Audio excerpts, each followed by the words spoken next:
Salam hangat, perkenalkan saya Rio Jonathan Butar-Butar dengan NIM 236512024 dari program studi D4 Akuntansi Manajerial. Di sini saya akan mempresentasikan hasil daripada flowchart yang telah saya buat, yaitu sistem pengeluaran kas. Untuk sistem pengeluaran kas sendiri terdiri dari 3 bagian, yaitu bagian akuntansi, bagian utang, dan bagian kasir. Pertama-tama mari kita mulai dari bagian akuntansi, mengeluarkan faktur dari pemasok, lalu melakukan pencatatan pada jurnal yang berupa jurnal pembelian. Dari bagian akuntansi mengirimkan dan bagian utang menerima faktur dari pemasok dan mengarsipkannya secara permanen, lalu membuat kartu piutang. Dari bagian utang lanjut ke bagian kasir, menerima faktur dari pemasok dan meminta cek dan mengisi otorisasi atas cek yang mengeluarkan kartu formulir berupa DP, faktur dari pemasok, dan cek. Lalu dikirimkan kepada bagian akuntansi kembali, dan bagian akuntansi melakukan pencatatan atas faktur dari pemasok dan DP dan dimasukkan kepada bukti pengeluaran kas. Lalu DP dan faktur dari pemasok dikirimkan kepada bagian utang dan diarsipkan secara permanen menurut nomor. Baik, lanjut kepada sistem berikutnya, yaitu sistem pembelian alat berat. Untuk sistem pembelian alat berat sendiri terdiri dari 6 bagian, yaitu ada bagian penjualan, bagian administrasi, bagian pengiriman, bagian kasir, bagian stok, dan bagian akuntansi. Untuk pertama-tama dimulai dari bagian penjualan. Bagian penjualan menerbitkan surat order pembelian sebanyak 3 lembar dokumen, lalu memeriksa ketersediaan unit di gudang. Jika tidak, merekomendasikan unit lain. Jika iya, lanjut kepada pengajuan permintaan stok, lalu melakukan negosiasi harga dan syarat, menerbitkan surat order pembelian sebanyak 3 lembar, 1 untuk diarsipkan secara sementara. Lanjut kepada bagian administrasi, menerima surat order pembelian dari bagian penjualan, lalu memeriksa surat tersebut dan menerbitkan dokumen-dokumen pengiriman seperti surat jalan, surat pengiriman alat berat sebanyak 2 lembar, dan surat jalan 2 lembar dokumen. Lalu surat-surat tersebut dilakukan koordinasi dengan logistik atau pengiriman.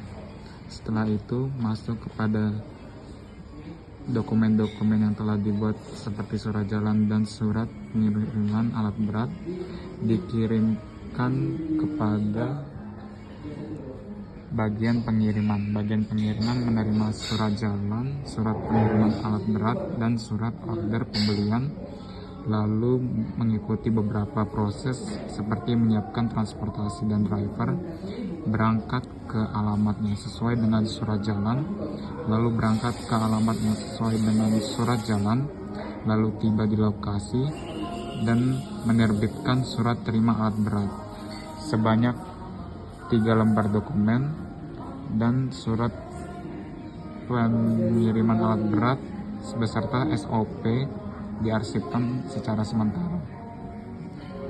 Lalu kembali kepada bagian administrasi, mengirimkan kepada bagian kasir berupa SOP, dan SOP tersebut dilakukan verifikasi kelengkapan dan validitas dokumen, dan dilakukannya cek ketersediaan dana sesuai jadwal pembayaran, proses pembayaran, lalu menerbitkan uang, dan uang tersebut diterbitkan kepada bukti pembayaran dan dokumen.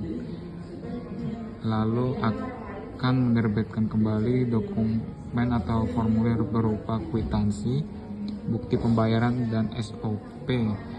Kedua dokumen tersebut diarsipkan secara sementara. Dan kembali bagian daripada bagian administrasi, pada surat order pengiriman dikirimkan kepada bagian stok untuk dilakukannya pemeriksaan unit. Setelah itu update status unit tersedia, lalu menerbitkan SOP. Kembali kepada bagian administrasi, menerbitkan surat terima alat berat.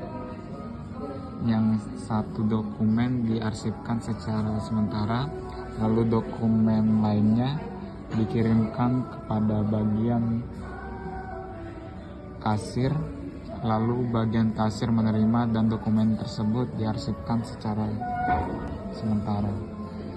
Lalu bagian kasir telah membuat kwitansi yang diperoleh dari hasil proses verifikasi kelengkapan dokumen dan dikirimkan kepada bagian akuntansi. Bagian akuntansi menerima kwitansi, bukti pembayaran, serta surat order pengiriman dari bagian kasir, lalu memverifikasi dokumen-dokumen tersebut, kelengkapannya, dan menerbitkan jurnal. Jurnalnya berupa jurnal pembelian kas dan jurnal persediaan. Setelah itu bagian akuntansi juga menerbitkan laporan.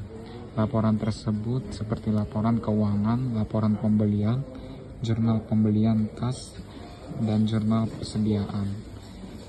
Untuk laporan keuangan, laporan pembelian, dan jurnal pembelian kas diarsipkan secara permanen. Selesai.